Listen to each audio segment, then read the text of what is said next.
Drinking is considered as sophistication.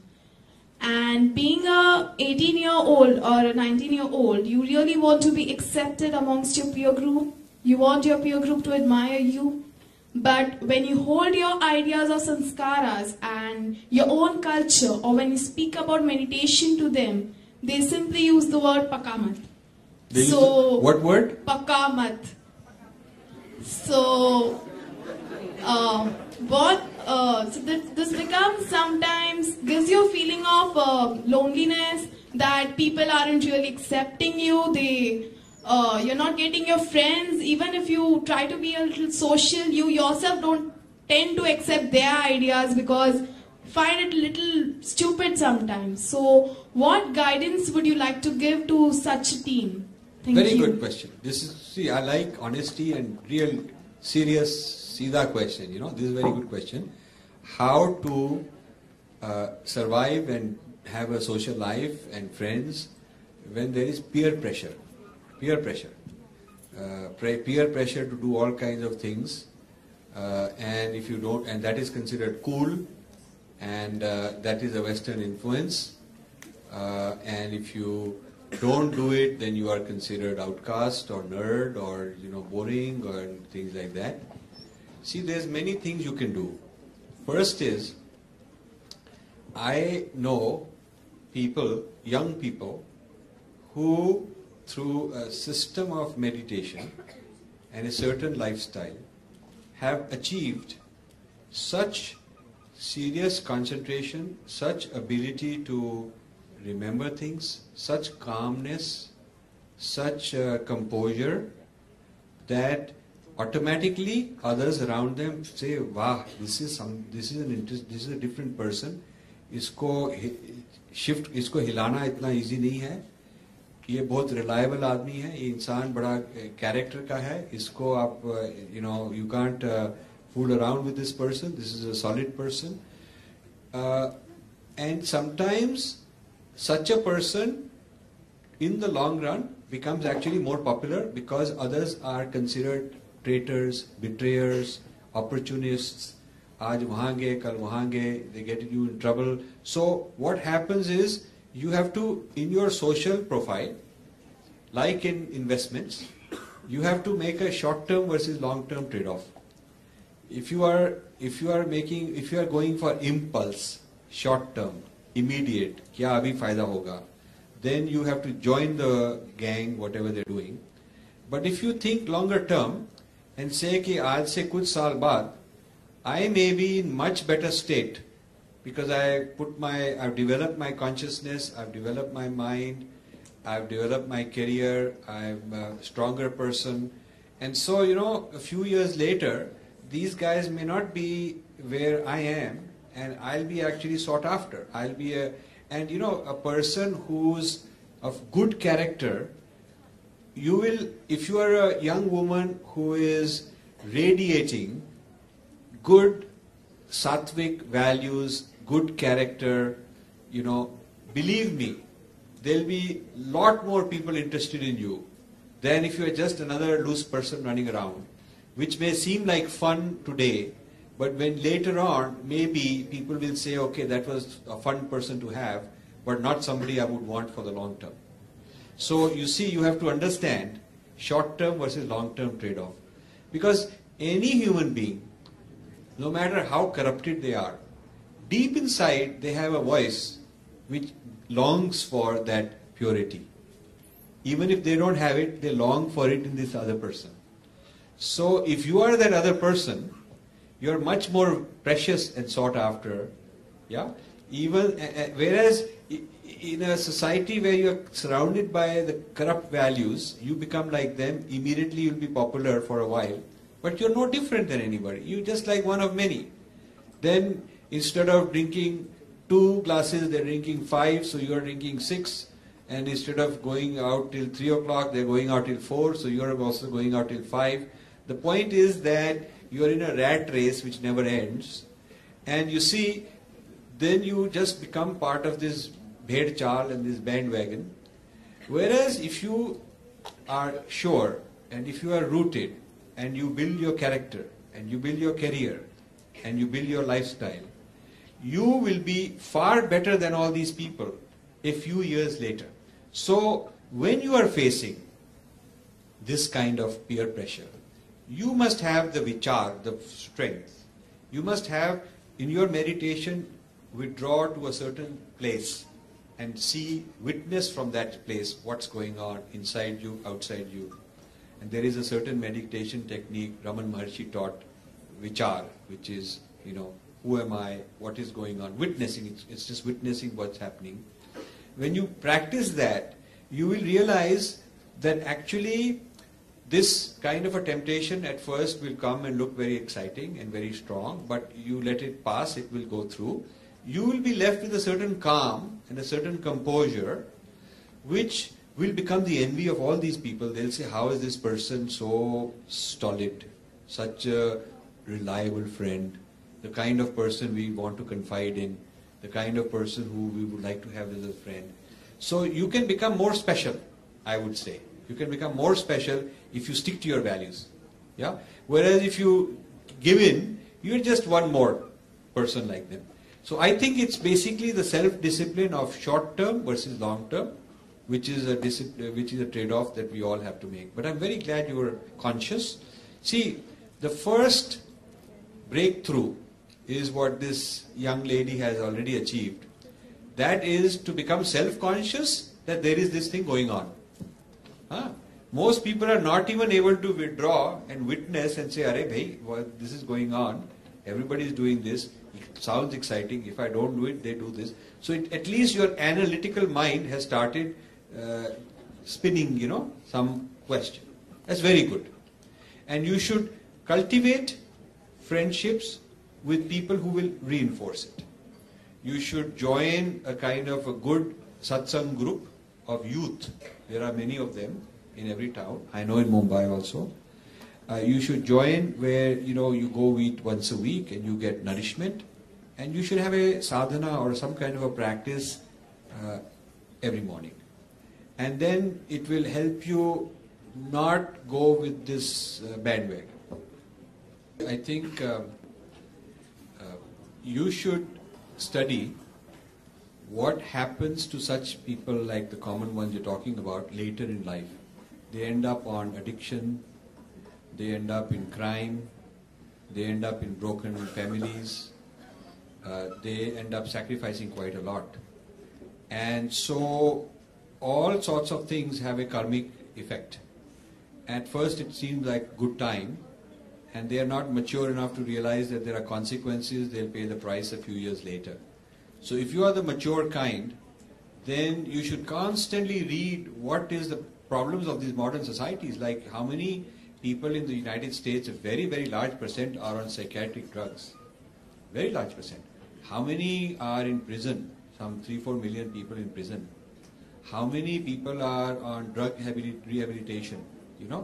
So if you look at how many teenage pregnancies, how many single moms, and how many are sort of on various drug needles and all that, it's a very, very large percentage, and that is a very materially advanced society still having these problems.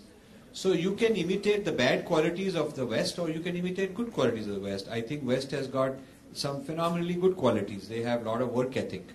Westerners have good work ethic. They really work hard. I mean, you give them a job and they accept it and they agree to the terms. They will work very hard to make it happen. They have also good grounding to help thy neighbor, those kind of things. Every time I've been in trouble, I've asked a Westerner, I've gotten help.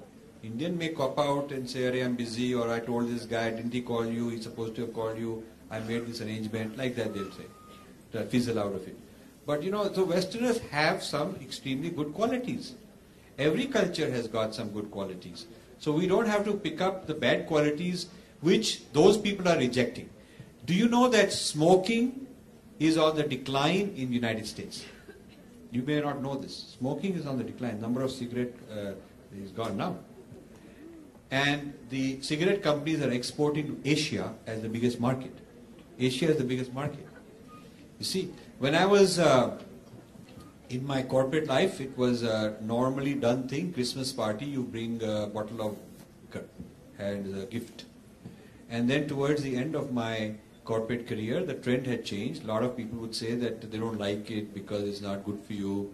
And the trend changed to chocolates or something else, So I think India has picked up this hedonistic, very quick money, quick wealth, suddenly empowered youth, very arrogant and showing off. And that is a path to disaster also. Some of these people will end up getting in serious trouble also. So it's good that you are reflecting and you don't want to lecture others and then they'll come after you and say, oh, you are no good, you are not a boring person. You just sort of be into your own self until you are very strong and then you can tell others. But first you have to be so strong that no matter that even if you go public and tell others this is my value system, nothing will shake you. First you have to achieve that strength privately in yourself. Sir, I would like to thank you for a very enlightening lecture. And I have some couple of questions. The first one is how you would assess Obama's visit to India and attracting young IT fraternity and generating jobs for them in US. So would you call it as term just you explained digestion? So how you would assess that? That is one question. Shall I ask the other question later? Okay. Yeah. Ask the other question. The other question is how the synergy between materialism of today and the spiritualism of our tradition and culture can be attained. Because no doubt science and technology has given us enormous comforts. But at the same time, having a peaceful sleep is also equally important. Sure. And whether in the world of competition, whether we are able to get that. Good. Thank you, sir. Both are excellent questions. So I think trade is not digestion if we do it with strength. If two people are exchanging, I am giving something to her, she's giving something to me, but we are both equals. Not one is being taken advantage of. Then that is not digestion. That is trade. So if India is exporting IT and we are importing something else, we are importing airplanes from them, that is all trade. What bothers me is that these call center people are all faking an American identity. They've got names like John and Paul and Susie and all that. And they are also living in a make-believe imagined world that they're living in Dallas and they are cheering the Dallas Cowboys, football team and all that. So this is kind of brainwashing them into a kind of delusion. So the youth that are imagining that they are somebody they are not are probably getting uprooted and confused. This is the problem. I do not find the same mixed up nature among Chinese. I find that they're quite clear that they're Chinese, they're different, they are not ashamed of being different, they are assertive, and you will find Chinese asserting their Chineseness more and more. So this, I think, trade is good, but not losing your identity and your bearings. So you can do it on your own terms, and you don't have to, get mixed up. The second question, which is I think a very important one, how to combine good dharmic, spiritual kind of life with material well-being. Nowhere in our dharma does it say you neglect your body or you don't have enough money, you do that sort of a thing is stereotyped. It's only for a sadhu who's a sannyasi, and only a small percent of people ever in Indian history were sannyasis. And nowhere does it say that the goal is to make 100% sannyasis, because if you have 100% sannyasis and not a balance of varnas, then you're not going to have a functioning society. So the sannyasi dharma and the sannyasi ideal is only for certain people. And often, since they are the teachers, they tend to teach as if everybody else is supposed to be like that. But people are not supposed to be like that. There's always been people who are traders, people who are political leaders, the Kshatriyas, there have been all kinds of people. You look at the Mahabharata, you look in the physical evidence of how much Indian monuments there are, how great the scientific technological thing is, like I was mentioning, and there is no doubt about it. Now today, the practice of what I call Adhyatma Vidya, the inner, which the best translation I can give you is inner sciences, the science of the inner being, is becoming extremely important in the West as a way to enhance learning. Accelerated learning techniques are being developed out of this. Mind management, harmony among people. Prisoners who go through this Adhyatma Vidya are given lighter sentences, and some of them are let out easily because they're less violent. They can show that they're less violent. So this inner science is good for your performance in the outer world. Athletes are learning yoga and meditation. Musicians are learning. In IBM they have a meditation room which was started by Maharishi Mahesh Yogi's TM program. So anybody who is initiated or anybody at all who wants can go during working hours, sit quietly and meditate and come back. And there's nobody thinks that there's anything wrong with it. So you find that the West is taking on many of these Indian inner journey techniques, while Indians are still having doubt. My concern is that West will appropriate and take over all this, call it their own, give it their spin, give it their twist, make a ton of money selling it back to Indians. Indians will be I'm here to pay the vote of thanks. It is my proud privilege to thank Mr. Rajiv Malhotra. So I think whether this generation adopts the inner sciences of India or whether their kids adopt it by buying it back from America, that's the choice. But it will come back. I would rather that it come back as authentic from our own source. Because not only it's a question of protecting the continuity of our tradition, but also the quality is far substantial, far richer. Because when you have a fruit tree, and if you harvest the fruits, if you don't look after the roots, then the fruits will stop coming. But if you nurture the roots, you can keep harvesting year after year. So the tree of wisdom in our civilization, the roots must be preserved, and the roots are right here. And then we can keep getting all these things that the Westerners have got, plus 100 more.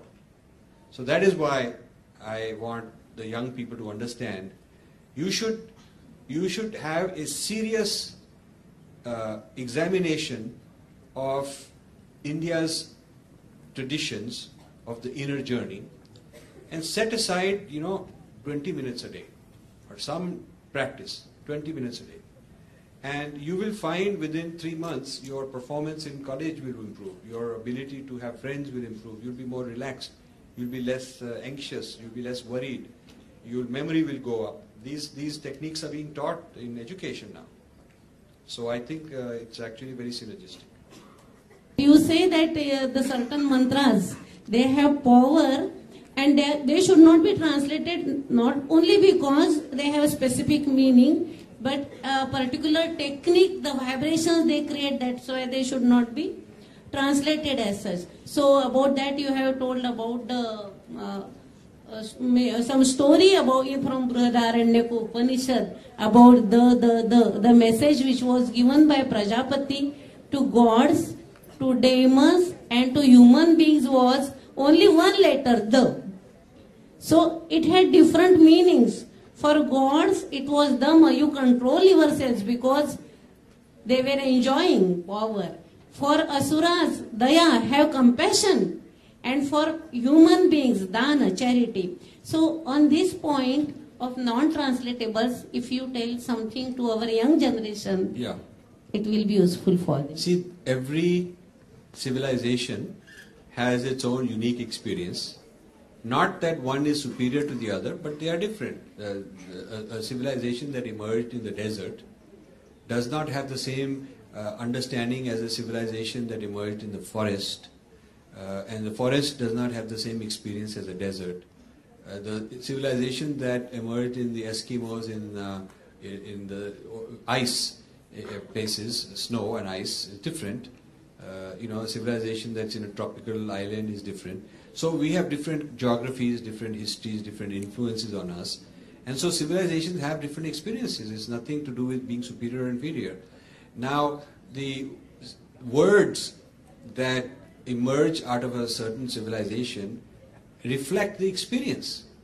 And so you can't translate certain words into another culture's language who never had that experience. So yoga never existed, it has not been developed, so they don't have a word for it. It's fine, we should just use yoga.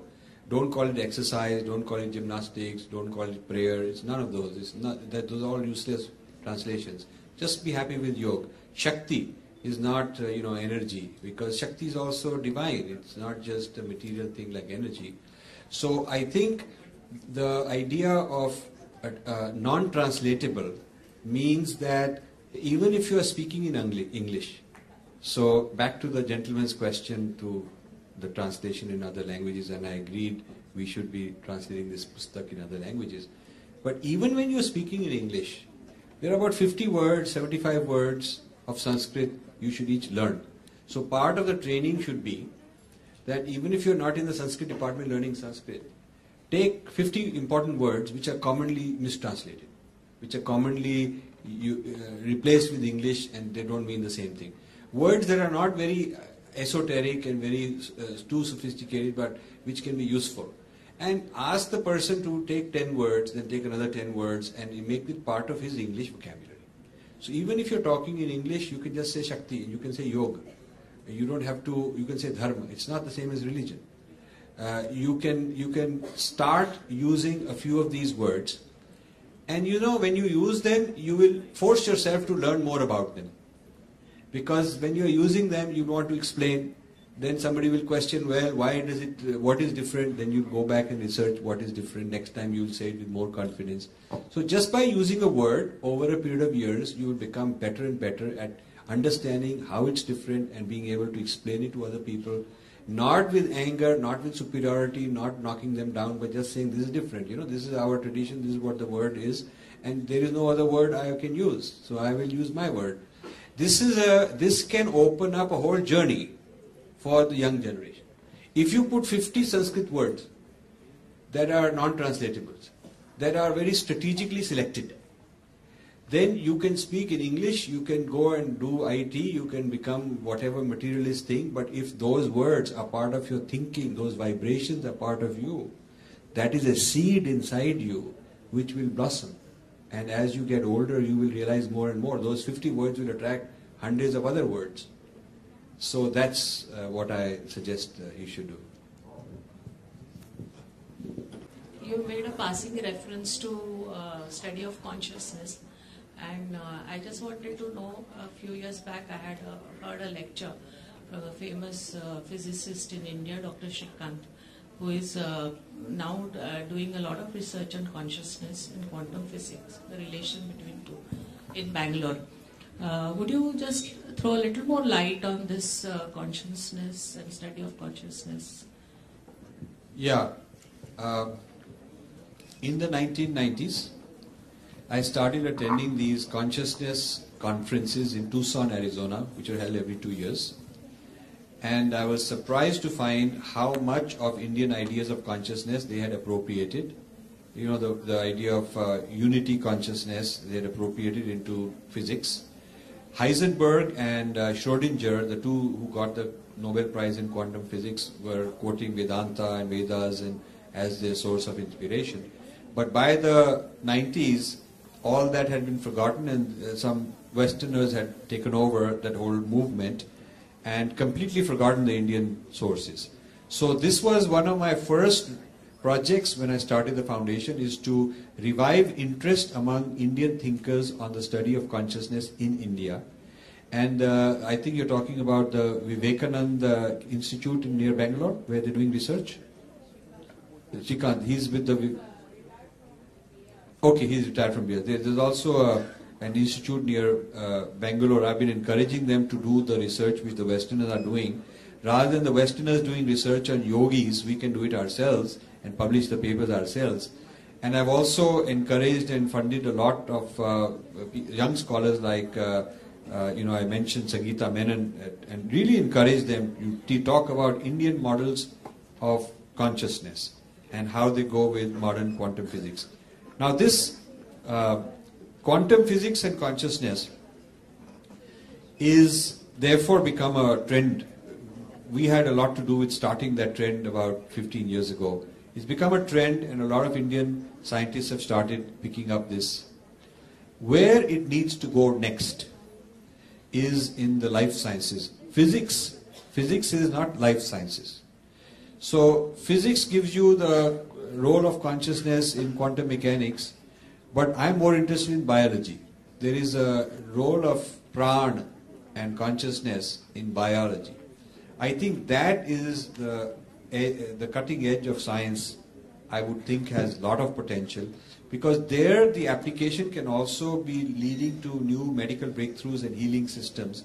And I think people who are doing research on cognitive science and neuroscience are using the ideas of Indian thought in a way that can have very practical applications also. Now, the consciousness studies, Vedanta consciousness studies and quantum physics gives us a compatibility between the two. It tells us that the classical Indian thought is very compatible with modern quantum physics. It tells us that. But we need to go beyond past, saying, okay, we had something in the past which is compatible with something the Westerners came up with, to future, and make some predictions, make some new theories, make some breakthroughs using our tradition. That will become very important. So that is where I'm interested. I think they have already crossed some barrier, and they are putting that as biophysics in the Institute of Cancer Research at Parel, Tata Memorial. And I think this consciousness, the study of consciousness and biophysics, somewhere they are going into a breakthrough for healing as such. Yes. That not much has been exposed or made public about it. Yeah. So I just see, the whole idea of my intention, which is my intention as a meditator, in a state of consciousness where it's not cluttered with old sanskars, it's not cluttered with ego, it's a very pure state.